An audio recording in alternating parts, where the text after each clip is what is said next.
Okay, now this is the second part of the lab. So what I'm going to do right now is I'm going to weigh out my KHP, okay, potassium hydrogen phthalate.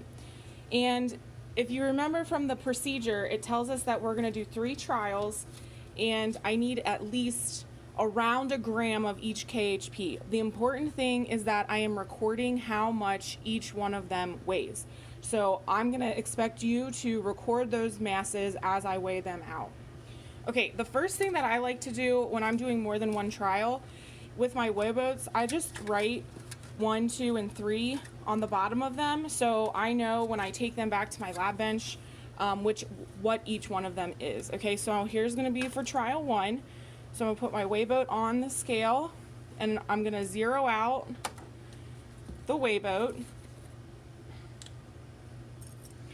And I'm going to have a little bit of static electricity here with this KHP, so I'm just trying to get an idea of how much it's going to weigh by how much I put on there before I put too much on there. So, okay. So I'm up to 4 grams, so this should give me close to 1.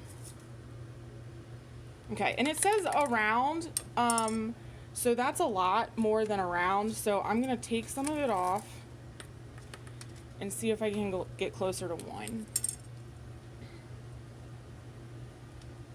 Okay, that's better. I like that better. So for trial 1, my mass is 1.283 grams of KHP. So that's trial 1. Next is trial 2. So I'm going to put this on here again. I'm going to make sure that I'm zeroed like I did last time. So 0, because for whatever reason, weigh boats don't all weigh the same, so you're going to have to 0 every time. And then some more KHP.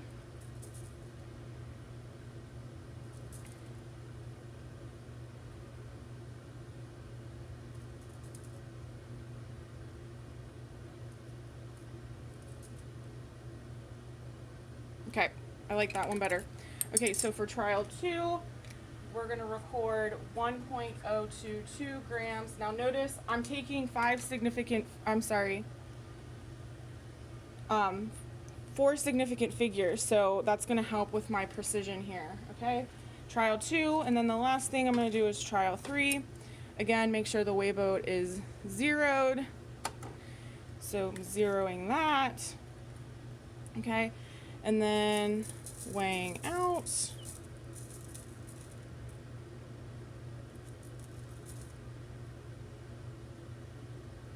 Whoop, a little bit too much there. Okay, so this is kind of like in between my 2 numbers. So for trial 3, we're going to have 1.114 grams of KHP. Okay, so now I'm going to talk about how we prep and get ready to do a titration. Okay, so this right here is my burette. Okay, it is marked with milliliter lines. Okay, and you'll notice that it starts at 50. If it will unblur, there we go. It starts down here at 50, and then it goes all the way up to 0. And then it has the lines for the milliliter mark, okay? So I'm gonna set that up here. This is a burette clamp, this is a ring stand, but before I can even do anything, I have to make sure that I prep it. So the way to prep it is you wanna rinse it out with water first, okay, which I've already done. And then the second thing that you're gonna do is rinse it out with your solution that you're gonna be titrating with, okay? So this is the titrant. This is the sodium hydroxide that we created. Sorry, you wanna make sure your stop clock is closed. So when it's horizontal, it's closed. When it's vertical, it's open. So I'm gonna pour some sodium hydroxide in here. Not a lot, just enough to sort of get some in there. So I'm gonna put it through the stopcock. So then I have sodium hydroxide, and then I'm gonna close it, and then I'm gonna kind of twirl it so I coat the sides of the burette, okay, with the chemical. And then the next thing I'm gonna do is fill it up for my first trial. It doesn't matter where you fill it to because you're recording everything, okay? So you can fill it all the way up to 0, you don't have to fill it all the way up to 0, doesn't really matter. I'm being very careful here because I don't like using funnels because I always make them I always put too much in there. Okay, that looks like enough. Okay, so I'm going to position this right here. And the first thing I'm going to do is I need to record what volume I'm starting at, because then I need to record after I do it the volume I end at. So the important thing with a burette, and like whenever you take a measurement, is you have to be eye width to where your meniscus is. So I'm going to read this, and I have no idea how I did this, but it's starting at 4.0, and then you always want to take a significant figure past what the thing reads. So I'm going to do 4.00 milliliters, okay? So that is the starting volume for trial 1. Okay, I'll hold this up at the end when I'm done. You can either record it now or wait, okay? So that's how you prep your burette. The next thing that you do, okay, is you'll notice here that I have, it looks like a hot plate, but it's also can be a stirrer. I have a magnetic bar on it. There's a magnet inside of this, okay? And you can see it stirring, okay? What I'm gonna do though is I'm gonna take this and put it into my flask, and then it'll stir it so I don't have to stir it myself. Okay, so my Erlenmeyer flask, my first trial of KHP, and then I'm going to add water. It doesn't matter how much water I add because we're going to be doing our math based off of the grams. Okay, so I'm just going to put it in there like this. Okay, and then you want to make sure that your KHP dissolves. Okay, you don't want to have. So, and you'll notice here that I have some KHP on the side of the Erlenmeyer flask. I need to make sure that that goes down, or else my math is not going to be right. Okay. Okay, I'm going to put this on here. Let it stir so it can dissolve a little bit. And you can hear it stirring, right? Okay, now before I start to titrate, let's talk about our indicator, okay? Because I need to figure out this concentration, and I'm doing that based off of the grams that are inside here. So in order to know when my titration is done, I need some sort of indicator. So I'm using phenolphthalein. Phenolphthalein is clear when it's in acidic conditions. It turns pink when it's in basic conditions. It turns light pink when it's neutral. So the light pink is our key here, okay? So you'll notice when I have my acid that is down here, when I add a couple drops of KHP, a phenolphthalein, it doesn't do anything. We don't see anything, okay? And that's okay, that's what we want, because then when I start to add this, that's when I'm gonna start to get a color change, okay? My burette is a little high, so I'm gonna move it down just a tad. Now the reason we do 3 trials in a titration is because we want to get as close to the light pink as possible. So what I tell students is, if you get a really dark pink color with your first trial, that's fine. You at least now know around how much volume is added before you turn pink, okay? So I'm going to go ahead and add here slowly.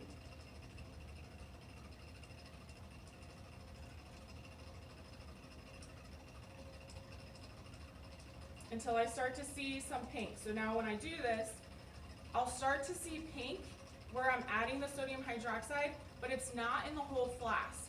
I need the whole flask to turn pink for longer than a minute, and then I know that I'm there. Keep adding.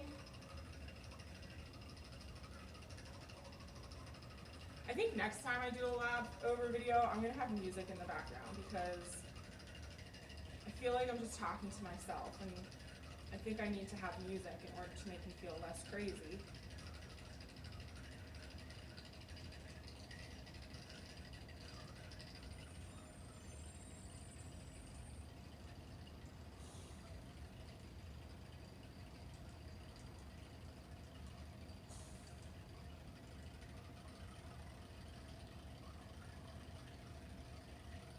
Uh-oh, I'm blue. You know what? I didn't use phenolphthalein. I used thiamephthalate, which is fine. We got the same result. So the pH is a little bit high, so this is an error trial on Stoser's fault, and the error, the human error, is the wrong indicator. And that's okay, that happens sometimes, okay? This is why you do more than one trial, right? So now I'm gonna record the ending volume, and it looks like I have 32.15.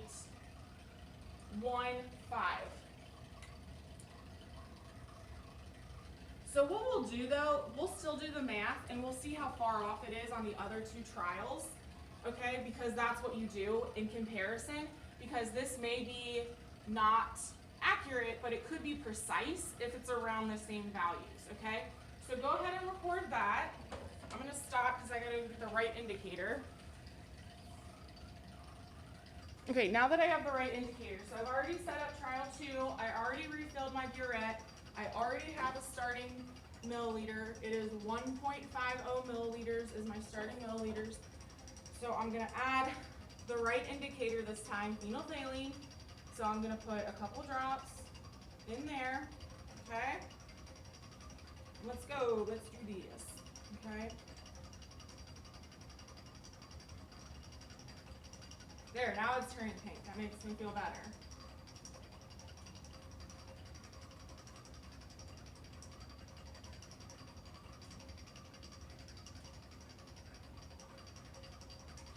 So funny story, when I was in college, I can't tell you how many times I did titrations.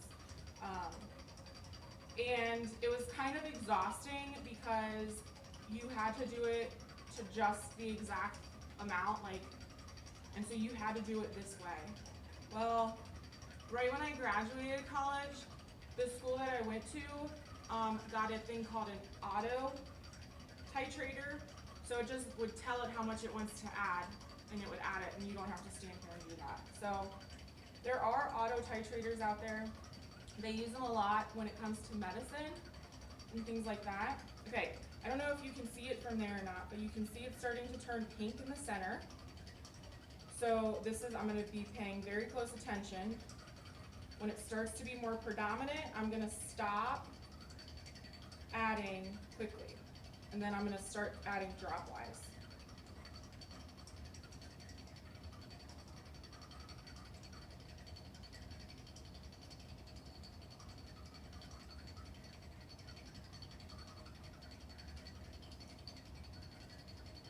Okay, so the pink is starting to be more prevalent, but you'll notice once I turn it off, it goes back to clear. That's because I'm not to the end point yet. So I'm gonna keep going.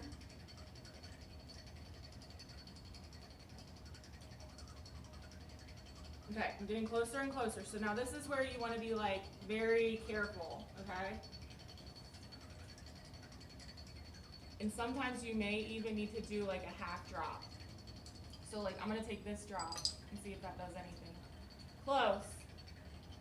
I think it's just gonna be one more drop here.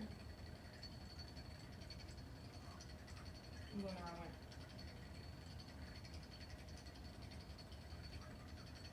Take this drop, see what that does.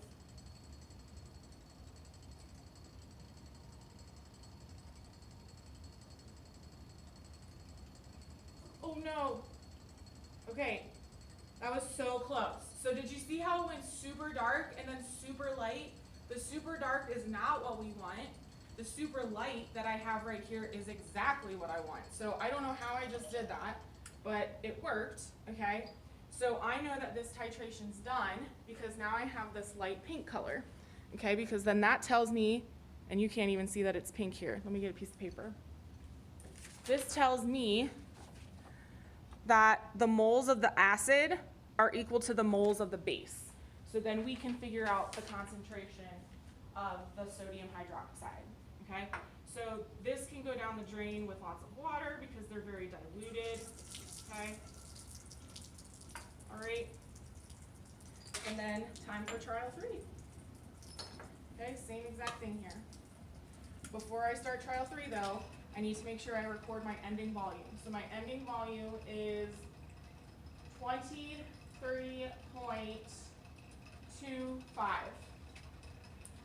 23.25 milliliters, okay?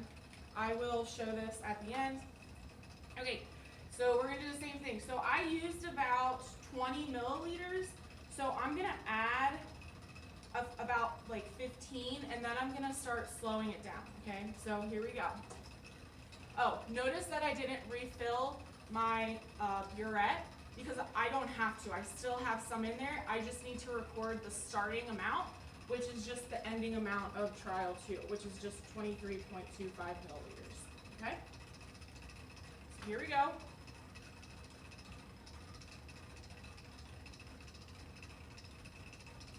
Oh, you know what? Sorry, forgot phenolphthalein.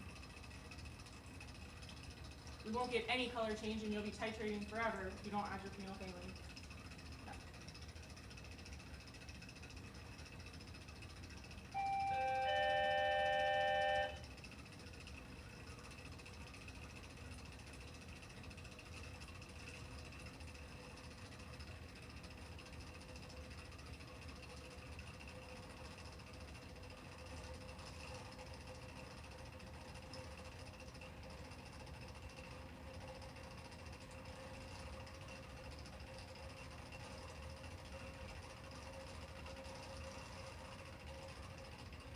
Okay, I'm starting to get a little bit of a color change, so I'm going to start to add more dropwise.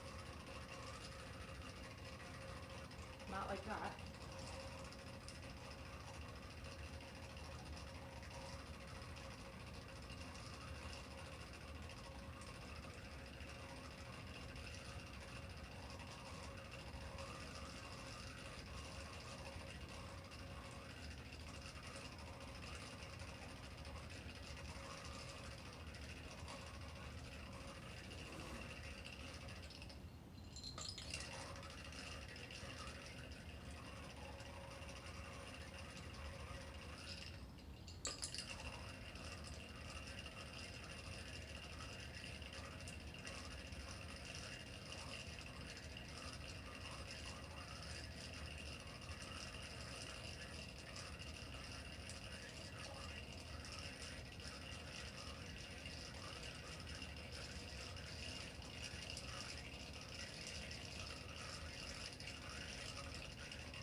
My gosh, I turned it the wrong way. Human error again. So this is the color that we don't want. So it's a good thing we got at least one good trial. I turned it the wrong way. I kind of got ahead of myself. So this is the color that we don't want. So this was overshot. So we want to make sure that we know that we have the color that we don't want. We're still going to record because hopefully it's around the same as trial 2, but we can work with it. Okay, so I'm seeing 47.30 as my end milliliters, okay? So again, you always want to make note of what's wrong, okay? So here is the final information. It's not going to stand up. There we go. Nope. There we go. Okay. So make sure you get this stuff recorded, and then we'll talk about the math.